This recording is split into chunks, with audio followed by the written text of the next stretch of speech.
지금 세계적으로 이제 중국 내부도 환자가 거의 10,000명 가까이 가고, 지금 세계 각국에서도 어제 우리나라도 다섯 번째, 여섯 번째 환자가 확진이 나왔고, 또 특히 미국에서도 특히 우리나라에서 이제 여섯 번째 환자가 세 번째 환자, 입국한 확진자와 접촉한 내국인으로서 2차 감염자 처음인데, 일본이나 베트남, 독일에서 2차 감염자가 있었기 때문에 우리나라에서도 국내 감염자, 2차 감염자 발생이 이제 시간 문제라고 봤는데, 이제 그 현실화된 것이고, 지난 밤 사이에 미국에서도 시카고에서 2차 국내 감염자가 생겼습니다. 그러니까 중국에서 다녀온 확진자로부터 그 남편이 확진되면서, 그러니까 미국 내 2차 감염이 이제 처음으로 발견이 됐습니다. 그러니까 이런 상황들은 계속 발생 가능하다. 그리고 오늘 이른 아침에 이제 세계보건기구가 긴급위원회를 다시 소집해서 논의한 결과 국제적인 공중보건위기 사태라고 이제 선언을 했습니다. 23일 그때 이제 두 번 양일에 걸쳐서 회의했지만 팽팽하게 의견이 맞서면서 이제 보류했던 건데, 지금 세계보건기구 사무총장이 이제 중국 베이징을 다녀와서 상황의 심각성을 파악을 해서 10일 뒤에 재소집했던 걸 좀 일찍 당겨서 일주일 만에 어, 소집해서 논의 끝에 국제적인 공중보건 위기 사태, 소위 이제 팬데믹, 전 세계적인 감염병 위기 상황이다를 선언했습니다. 좀 늦은 감은 있지만 어쨌든 이것은 의미가 이제 이 중국 우한에서 시작된 신종 코로나 바이러스 감염이 한 개의 국가나 한 개 대륙에 국한된 전염병 위기 상황이 아니라 전 세계적인 그 감염병 위기 상황이다, 심각하다라는 것을 상징적으로 선포한 거죠. 물론 그 내용을 보면은 사실 중국 정부 또 세계보건기구 각국에 대한 권고 사항이 있는데, 사실 다 그냥 수사적인 내용입니다. 지금 이 신종 코로나 바이러스 감염이 국제적인 협력이 중요하다. 또 중국 당국이 적극적으로 방역을 하고 있고, WHO에서 전문가를 보내서 역학조사나 자세한 연구를 할 것이고, 분리된 바이러스를 각국이 좀 공유해서 백신이나 치료제 개발해라. 그리고 여행 제한은 보통 권고하지 않는다. 그렇지만 각국이 사정에 따라 내릴 수가 있는데, 그럴 때는 세계보건기구에 미리 알려달라. 이런 내용이기 때문에 상당히 그냥 상징적인 내용들입니다. 이제 그런 세계보건기구가 그런 결정을 내렸다고 해서 우리나라의 방역이 크게 달라지냐? 그렇지는 않습니다. 우리는 중국하고 가까이 있기 때문에 더 강화를 해야 될 필요성이 있는 것이고, 음, 그래서 이제 이 팬데믹이라는 거와 유사한 국제적인 공중보건 위기 상황이 2005년 국제보건규약을 세계보건기구에서 세계 각국 가입국에서 이제 회의를 해서 서로 합의한 사항입니다. 2003년 사스 때 중국 정부의 늑장 보고나 국제 공조가 안 돼서 굉장히 피해가 컸기 때문에, 그 교훈으로 2005년 국제 보건규약 (International Health Regulation을) 만들어서 가입 국가가 이런 신종 감염병 위기 상황에서 공동 대응하고 협력하는 그런 규약을 만드는 거죠. 그 이후에 그동안 5번의 국제 공중보건 위기 사태 선포가 있었습니다. 그러니까 2009년 신종 플루 대표적으로, 또 2014년 이볼라 서아프리카 사태, 이런 지카 2016년 지카 바이러스. 그래서 이번에 이 신종 코로나 바이러스로 인한 국제적인 공중보건 위기 사태 선언은 여섯 번째가 된 겁니다. 그래서 이제 좀 더 세계보건기구가 좀 적극적인 역할을 해야 될 순간이라고 생각이 됩니다.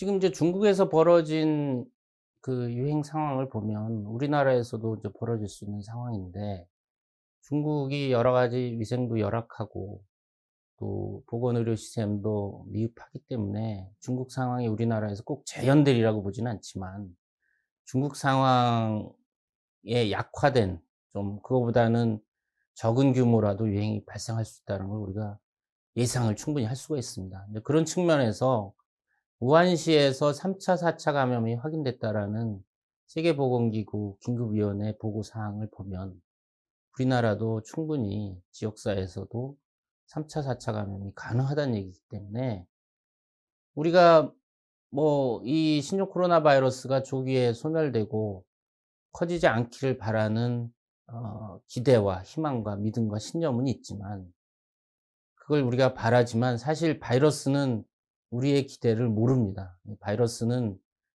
새로운 숙주를 찾아서, 먹이를 찾아서 사람 간 전파해서 더 많은 숙주를 감염시키고 많은 지역에서 활개치려고 하는 본능적인 그 속성이 있기 때문에, 이 바이러스의 정체를 과학적으로 파악을 해서 과학적인 방법으로 방역할 수밖에 없습니다. 이제 과학적인 방법이 가장, 백신이 있으면 가장 좋겠지만, 없는 상황에서는 환자를 빨리 찾아서 격리하고 접촉자 추적해서 적절한 감시와 격리를 적용하고 빈틈없이 하는 것이 지금 과학적인 방역 방법인데, 지금 그것을 잘하고 있는지를 다시 다 복귀해 봐야 되는 상황에 온 거죠.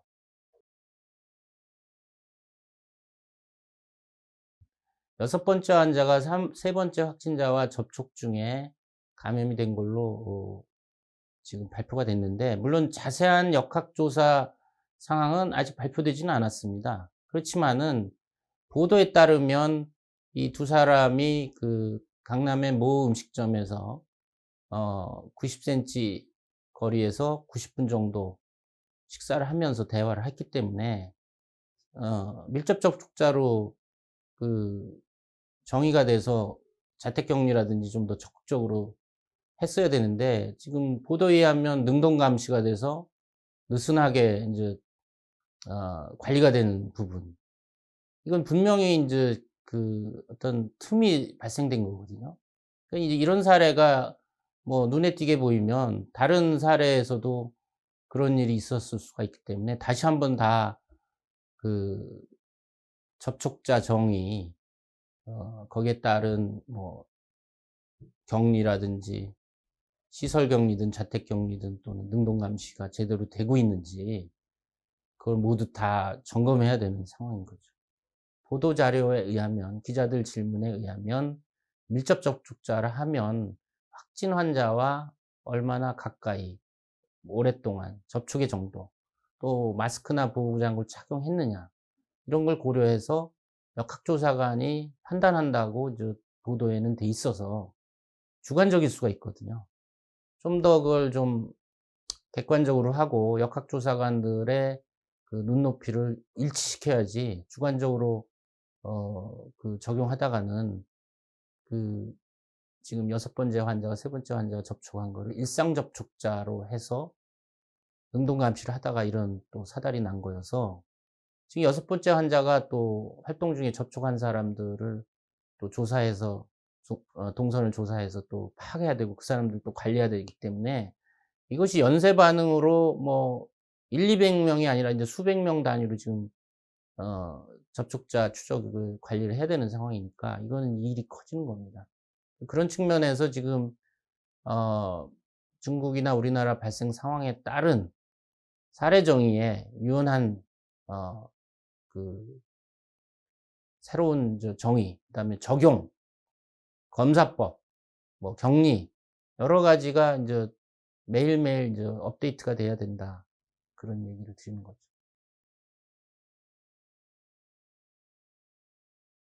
세계보건기구는 그 전 세계의 인제 국가들이 공중보건, 국제적인 협력을 위해서 가입된 기구인데, 세계보건기구가 뭐 그 이동 제한이나 여행 제한을 권고하지 않습니다. 예, 책임질 수가 없고, 또 그건 각국의 상황에 맞춰서 하라는 거고, 할 때는 통지를 해 달라라는 정도니까, 우리는 세계보건기구는 아프리카부터 선진국이 다 가입돼 있어서 전 세계적인 상황을 고려해서 그들은 결정을 하기 때문에 세계보건기구의 결정에 우리가 거기만 바라보고 있는 것은 참 그렇게 현명한 방법은 아닙니다. 그러니까 우리는 우리 나라의 지금 당면한 상황을 자주적으로 판단해서 냉정하게 인제 방역을 해야 되는데 어 그 선언보다는 행동이 중요하고 결과가 더 중요한 거죠. 전 세계적인 상황을 고려해서 그들은 결정을 하기 때문에 세계보건기구의 결정에 우리가 거기만 바라보고 있는 것은 참 그렇게 현명한 방법은 아닙니다. 그러니까 우리는 우리 나라의 지금 당면한 상황을 자주적으로 판단해서 냉정하게 인제 방역을 해야 되는데 어 그 선언보다는 행동이 중요하고 결과가 더 중요한 거죠. 네.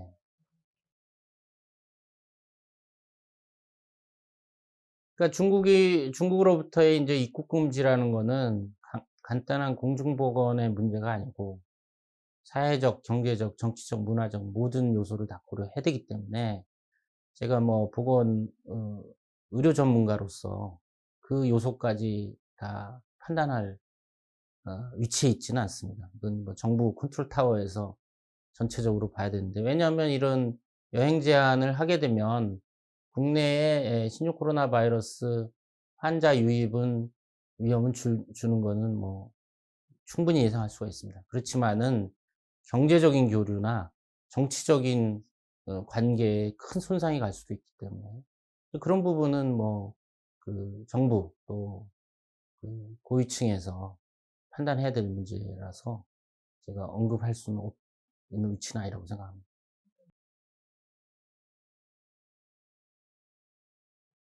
제 개인적으로는 지금 중국 전역이 특히 대도시가 지금 뭐 자꾸 우한시만 들여다보고 있는데 그것이 아니라 뭐 베이징, 상하이, 충칭, 광동성, 선전 이런 데가 다 인제 경제 도시고 우리나라 뭐 기업가라든지 교류가 많은 지역이지 않습니까? 이제 그렇기 때문에 꼭 필수적인 여행이 아니라면 저는 안 가겠습니다. 물론 사업이나 여러 가지 중요한 그 목적이 있다면 충분히 예방 조치를 어 하면서 뭐 마스크나 손 씻기나 뭐 기침 에티켓이나 여러 가지 뭐 손사정제를 준비한다든지 해서 철저히 자기 보호를 하면서 여행을 해야 되겠죠.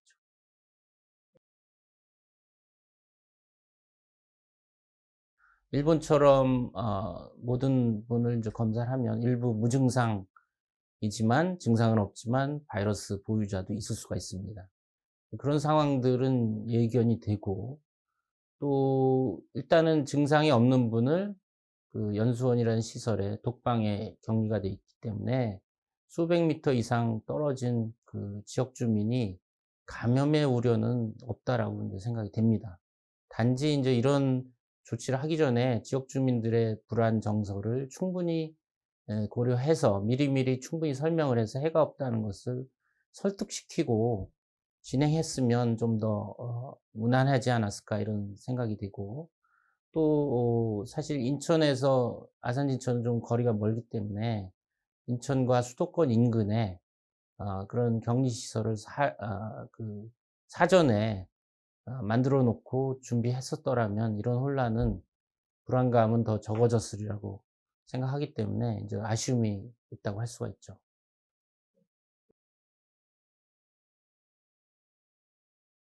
중국 우한뿐만 아니라 인제 우한이 통제가 되니까 인제 돌아서 왔을 수도 있고, 그런 경유하는 경우는 우리가 틈이 생길 수가 있거든요. 뭐 예전에 메르스 때도 그렇고. 그렇기 때문에 지금 우한이나 후베이성에 국한된 발열 호흡기 증상만 하면 다른 측에서 온 사람들은 지금 어디에도 사례정이 안 들어오거든요.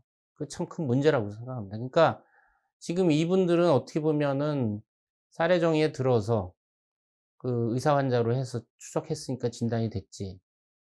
그 외에 사례정이 안 든 사람 중에 환자가 있다면 우리는 검사도 안 하고 놓치고 그 사람들이 지역사회에 돌아다니면서 또 2차 감염자가 생길 수 있다라는 가정을 할 수 있기 때문에 상당히 그런 거는 우려가 되는 거죠. 그러니까 지금 뭐 중국 우한이나 후베이성에서 입국해서 인제 그런 분들은 어떻게 거의 대부분 확진이 될 거고 계속 발생할 겁니다. 뭐 하루에 1 명, 뭐 2-3 일에 1 명이 지금 하루에 2명 이렇게 이제 복수로 나오기 시작하는 것이 하나의 그런 사인이라고 볼 수가 있는데, 물론 이게 인제 전체적으로 신종감염병 유행의 인제 전략을 중장기적으로 이제 봐야 되는 것이고, 그럴 때 인제 뭐 초기와 좀 환자가 많이 늘어난 그 중기 뭐 정점에는 전략이 달라질 수는 있습니다.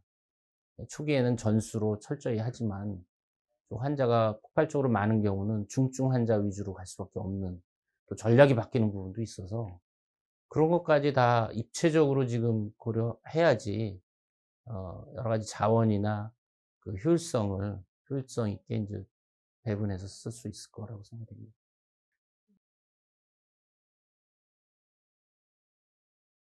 뭐 그 지금 신종 코로나 바이러스 확진이 이제 처음에는 판코로나 PCR을 하고 유전자 연기설을 해서 2단계로 하다 보니까 시간도 걸리고 시약도 충분치가 않아서 이제 진단에 어려움이 있었지만, 지금 리얼타임 PCR로 단번에 시약이 충분히 공급돼서 병원이나 뭐 현장에서 의심 환자들을 즉시 검사해서 뭐 확진 또는 아니다 여부를 해서 결정을 해 주면 좀 더 원활하게 인제 방역이 될 것이고, 또 그 진단이 늦어짐으로 해서 그 사이에 노출자가 늘어나고 그중에 이제 2차 감염자가 생기는 것을 많이 줄여줄 수 있는 그런 장점이 있습니다. 그래서 이 리얼타임 PCR, 에 1 단계 검사로 확진이 되는 이런 키트의 배포는 상당히 방역이나 또 일선 의료기관에서 환자 진료나 격리 결정에 굉장히 도움이 많이 될 것이라고 생각이 됩니다.